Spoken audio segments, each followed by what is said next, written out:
ஃப்ரைடேனாலே ரொம்ப ஸ்பெஷலான ஒரு டே தான். அதுலேயும் இந்த ஃப்ரைடே ரொம்ப ரொம்ப ஸ்பெஷல். ஏன்னா இன்றைக்கி பௌர்ணமி, அதுக்கப்புறம் பங்குனி உத்திரம், இந்த மாதிரி சொல்லிக்கிட்டே போகலாம். முருகரை வழிபடுறதுக்கு ரொம்ப ஒரு உகந்த நாள் நிறைய நாட்கள் இருக்குது. அதில் இந்த பங்குனி உத்திரம்ன்றதுமே வந்து ஒரு குறிப்பிடத்தக்க நாள் இல்லையா?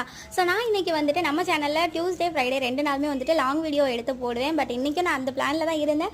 பட் இன்றைக்கி லித்தி ஸ்கூலுக்கு போகல அப்படின்றனால சுத்தமாக எனக்கு டைமே கிடைக்கல. அதுலேயும் நான் வீடியோ எடுக்க ஸ்டார்ட் பண்ணும்போது ஃபோட்டோ தான் எடுக்க போகிறேன்னு சொல்லிட்டு அந்த 3 ஃபோட்டோ ஆட் பண்ணி போட்டிருப்பேன் இல்லையா, என்னையும் வந்து ஃபோட்டோ எடுங்க அப்படின்னு சொல்லிட்டு ஸ்டில்லு கொடுத்துட்டு இருந்தாங்க. அதுக்கப்புறமா அவங்க 2 பேரையும் ஒரு வழியாக சமாதானம் பண்ணி இன்றைக்கி இந்த ஷார்ட்ஸ் எடுக்கிறதுக்கே போதும் ஆகிடுச்சு. கிட்டத்தட்ட 3 பார்ட்டு நான் வந்து எடுத்திருக்கேன். கண்டினியூஸாக நான் வந்து இப்போ இன்றைக்கி 6 o'clock அப்லோட் பண்ணுவேன். அப்புறம் மார்னிங் வந்து 11 o'clock ஒன்றும் 3 o'clock ஒன்றும் நான் வந்து கண்டிப்பாக அப்லோட் பண்ணுவேன். இதுதான் நம்ம ஷார்ட்ஸோட டைமு. கண்டிப்பாக வந்துட்டு இனிமேல் 3 வீடியோ வந்துட்டு நான் அப்லோட் பண்ணுவேன். மிஸ் பண்ணாமல் கண்டிப்பாக பாருங்கள். நீங்கள் இப்போ தான் ஃபஸ்ட் டைம் என்னோட சேனல் பார்க்குறீங்கன்னா மறக்காமல் சேனலை சப்ஸ்கிரைப் பண்ணி பக்கத்தில் இருக்க பெல் ஐக்கானை கிளிக் பண்ணிவிடுங்க. அப்புறம் இந்த நிலைவாசலுக்கு வைக்கிற மஞ்சள் குங்குமம் வந்துட்டு இன்றைக்கி ரொம்பவே ஸ்பெஷலாக இருந்தது. அதை நான் நெக்ஸ்ட் ஷார்ட்ஸில் சொல்கிறேன். ஓகே, பாய்.